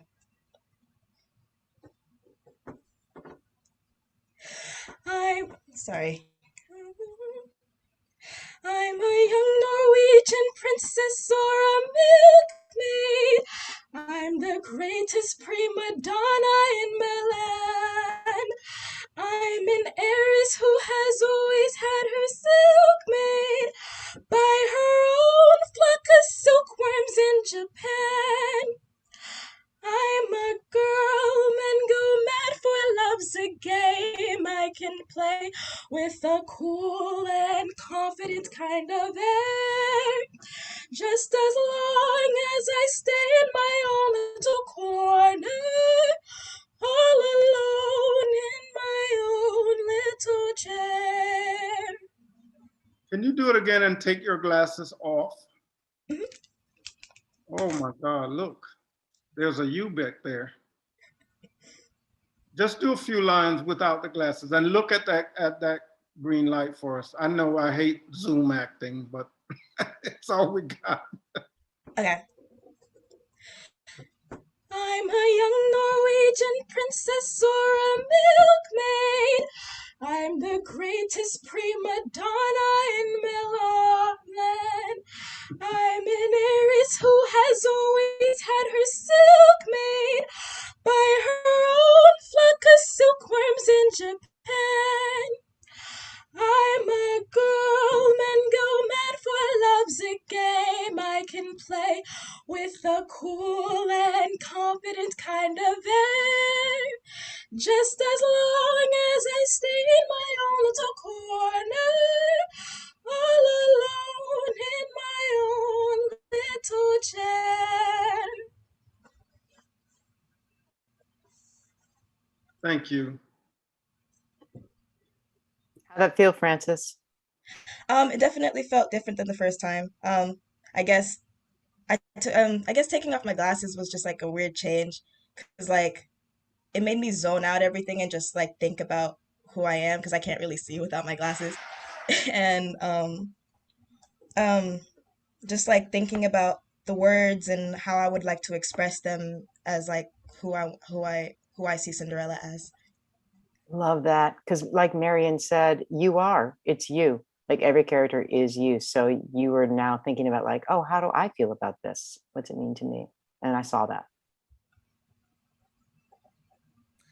I really enjoyed the change.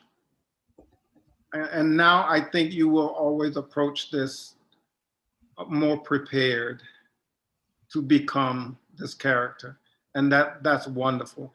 I think if you just now think, I really can be Cinderella, and nobody can take that away. You don't have to see the caricature, you know, or so, you really can look in the mirror now and see Cinderella, and that's powerful. And then you may have to dig up old Brandy, right?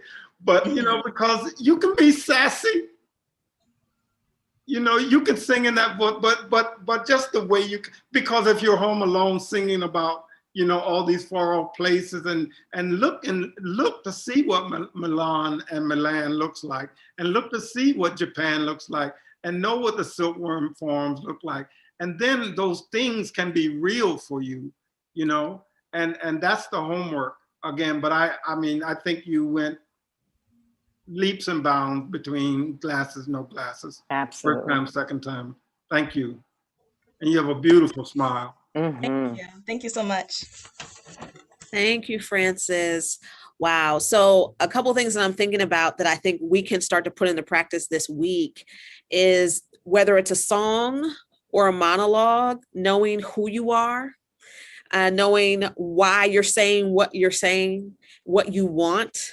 It's like backstory is all that I heard from Marion and Wendy as to helping folks to zero in on intention, letting people into your eyes, letting people into the text, the words that you're saying. And we're literally about to start doing that this week. So I'm just so grateful for Marion and Wendy paving just all of this great groundwork for us to now not just be like, what do you mean, Miss CJ Buyback's story? I have no idea. Like, we now know. You can't cheat me now. That's the work. That's going to be the new line. That's the line of the week. That's the work. Absolutely. Absolutely. So I definitely want to thank both of you for being here. And I have one final question before we close out. But Lauren, do you have any questions from folks in the chat? Does anyone else have a question that they would love to get in before we close out with Marian or Wendy? We have a question, but that's unrelated to Marian and Wendy. A lot of just really excited comments have come in. If anybody has any questions, please drop them in the chat. All right. So my question is, one of the things that we do in Voices of Carmen is we rehearse every day, our music, our dancing, but every day we have these small groups where we just talk. And we have writing sessions where we just get our stuff out on the page. And we look at videos, podcasts on emotional health, on mindfulness, on finding your peace, gratitude, forgiveness, all of these sort of social, emotional parts of being human that make you whole. And so my question for the two of you is, when you think of, you know, the art, the work is the work, but when you think of yourself as a whole person, what is it for you, or what has helped you to maintain your sanity, to maintain your emotional health and wealth that you could pass on and wish someone had passed on to you when you were 16, 17 years old, going into this industry or any field? Wendy? Yeah, I'm going to say I'm spending time with myself every day, which is what you're saying you're going to do every day, which is amazing. But it's spending time with myself, meaning like no distractions, no outside noise, just me being with me. So for me, that looks like what I'd call praying. For some people, it looks like meditating.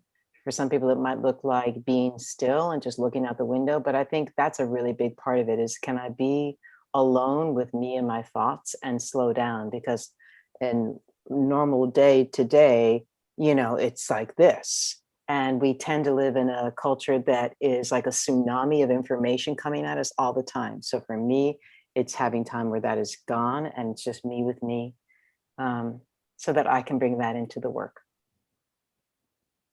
Thank you. Appreciate that. I think for me, I would like to say how lucky you are, young students, that you have a safe place that you're going to actually talk about these things. When I was a child, there was no such place except for me playing my records in my room. I could find peace and happiness and joy, but we didn't even know of a thing called mental health. It did not exist. The recognition of it. So I say take advantage of those conversations that you're going to have. Now, personally, we're all just coming out of a pandemic of 16 months of nothing like any of us have ever seen or dealt with before. So what this is now might not have been like that 2 years ago, even just talking regularly about mental health. But right now, for me, because of the insanity of what we all just went through, I walk 8 miles a day in the morning, every month, well, 6 days a week. I walk into the woods. There's a park near me that just goes on for miles and miles and miles. And every morning between 5:30 and 7, 8 o'clock, I'm out there just walking. No podcast, no music, no CJ, no nothing. Because my mind spins at 1,000,000 miles a minute all day. I hardly ever sleep. I hardly ever sleep until I just collapse. Don't do me. I'm doing that at a dangerous age. My mind spins, how do I get my family through this pandemic? How do I pay my mortgage? Well, how do I pay my maintenance? Because I did pay my mortgage off, so that's good. But just try to, thank God you all have this program, and then spend time with yourself in a quiet place and get to know yourself. You're so young and you still don't, you just know so little at this point. Not in a bad way. That's the journey. That's what you do at 15, 16. You're just learning yourself. And some of you have great, some of us have great home situations. Some of us don't have great home situations. So time with yourself, maybe that's walking to the rehearsal. Maybe it's getting to rehearsal early so you can chill out behind the building for 10 minutes. It's 6 o'clock. And just breathe, right? Just breathe and be yourself and learn something new about yourself every day. But I just think you're so lucky to have this program. And I am honored beyond belief that I could even participate a hair of, if one of you 5-10 years from now said, that crazy man that was on that video, I said something that made any kind of difference, any positive difference. That would be it for me. That's my life. I'm so honored that CJ invited me to do this. I'm looking at your faces and the people that don't even have on your cameras. I still see you. I can feel you, and it's my honor, my pleasure. I love kids. I love what I do. What better place than to run my big mouth on this, this session. So thank you for having me and good luck with your program. And I hope when it becomes real again, I can come see your work and see your show and see your rehearsal. And good luck in high school. Awesome. Thank you so much, Wendy and Marion, for being our guests, for being our coach, mentors, and just giving us so many jewels and nuggets that we can hold on to and put right into practice for our first week of rehearsal. I'm going to turn it over to Lauren. I also want to say a quick thank you to all of our folks who auditioned: Willie, Seth, Elowen, Francis. Thank you. I want to thank our interviewers early on, and then we just have a couple little things to close out with, and that'll be it for our day. Go for it, Lauren. Awesome. Wanted to quickly go through Marian and Wendy's recent adventures. So Marian, if you want to talk about your showbiz stories, as well as Wendy talking about Super You. Yes, so in the middle of the pandemic, I did not have work, and I was stifled creatively. And I said, what can I do to create something in the middle of this drought? And how can I make a living in case this drought lasts longer than I thought it might? And I said, well, what I know best is the theater industry and entertainment industry.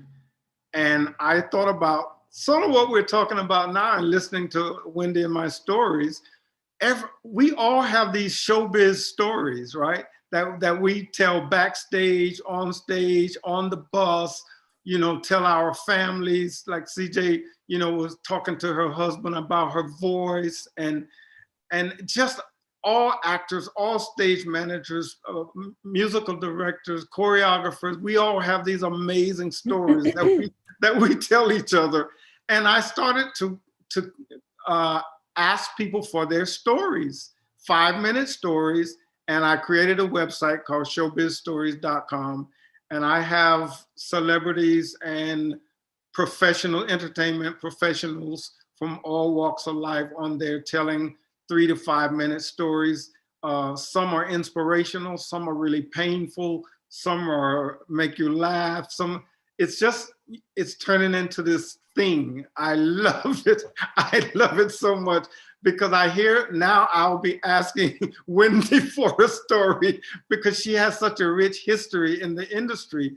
And when people like you and other actors and other industry people watch these stories, it just brightens their day for a minute. It inspires them. They never knew that, I don't know if you're familiar with the young lady, Dawn Lewis, who worked on A Different World, the Cosby spinoff, how she landed the role of Jaleesa, and she wrote the theme song for the hit theme song for the show. And Bill Cosby, who was the producer and creator of that show, never knew that she was the same person they hired as the actor and as the theme songwriter. So she was in the room and she said, telling how an amazing, great day that was for her to strike gold 2 ways in one big hit show, at one day. And the R&B singer Ledisi talks about why she chose recording over Broadway. Just some great stories. So if you get a chance, check out the website, and that's it. I created that because the pandemic. Awesome. And sorry, when we're going to zoom through, I'm going to send this link to all of our cast and crew. But Wendy's recent project is called Super You. Oh, you can do it, Lauren. Is it a minute? How long is 45 seconds, I think. 45 seconds. Here we go.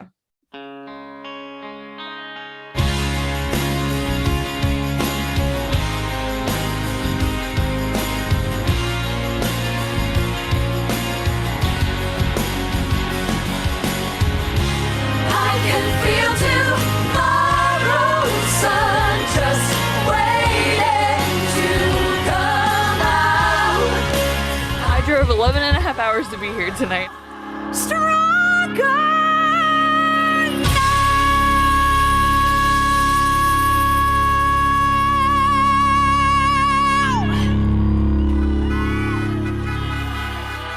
Wow. Wendy, can you quickly tell us about what that's all about? Yeah, Super You is it's a show, it's a musical that's about finding your inner superhero. It's basically the qualities in you that are your superpower. And during the pandemic, we were figuring out what to do. And so the writer put together a concert at a drive-in movie theater, safely distanced on the back of trucks. But it was just like, who knew? Like, throw it together and something amazing happens. But we're coming back up and look for it. It's coming around. It's on TikTok now. It's on Instagram. It's on Spotify. Look for it. Awesome. That's amazing. Hey, woohoo. All right, a couple closing things. Just for everybody who has not already done so, please like us on Facebook, follow us on Instagram, and subscribe to us on Voices of Carmen YouTube channel. You can always reach us at voicesofcarmen@gmail.com as well. And we'll be posting there regularly, so you'll see our whole summer journey. Whole thing. Also, here are our performances as we have them scheduled. So July 20th, 22nd, 29th, August 3rd, and 5th. We're going to be back outdoors for a lot of these, most of them, except for our Enoch Pratt Free Library virtual performance, which is on July 22nd. We can send this information out as well for all of our attendees. And that is it. I have a closing poll for you all. It's going to show up in your chat. Takes a couple seconds. So if you could do that, that'd be great. It gives us great feedback on our whole process and what you found valuable and what we can bring back next year. So thank you so much for attending. Thank you once again, Wendy and Marion. Fantastic, fantastic. Woohoo. Thanks so much for having us. It was really an honor. And it was just amazing to hear you speak, Marion. Really awesome to see you work. The feeling is mutual, and I gotta come peep at you down in a conductor's hole one day. Do. And all of you are so brave. You're just gonna slay it this summer, all of you. So we're really excited to see you do your thing. And I'm gonna take a quick picture. People who auditioned, you were so brave, and thank you for taking the criticism. Woohoo. Or notes. Feedback. All right, I'm going to take a picture on 3. A 1, 2, 3. Hey. Nice. Seth, I saw that face.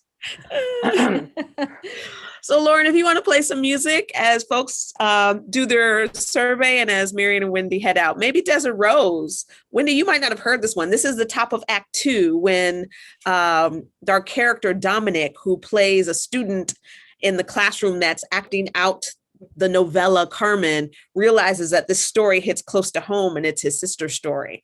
Oh, wow. And so the next day when he comes back to school, he's like, I want to tell it, but I want to tell it my way. And so he does Desert Rose, and Willie's playing that role this year. Wow. All right, Willer.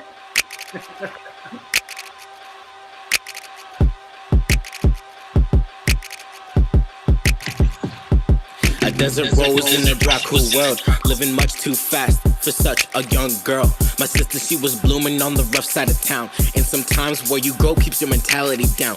But you couldn't tell her nothing, she was doing her thing. My mom cursed and screamed about her friends in the gang. I wish I could go back and tell her which road to choose, but in the game, in the hood, you gotta pay your own dues. Ghetto life, living that ghetto life, living that ghetto life, living it. On the block, she felt hard for the dude named DJ, and her heart got broke when the cops took him away. She waited and debated whether she should stay true, getting heat on the street from Big E and his crew.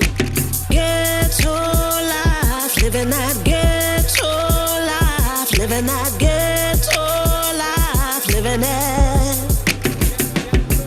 Then one day she got word he was free as a bird. He said he'd meet her and he'd greet her on the block when she heard. She fell out of her blues with the sign of good news. But I wish I could go back and tell her which road to choose.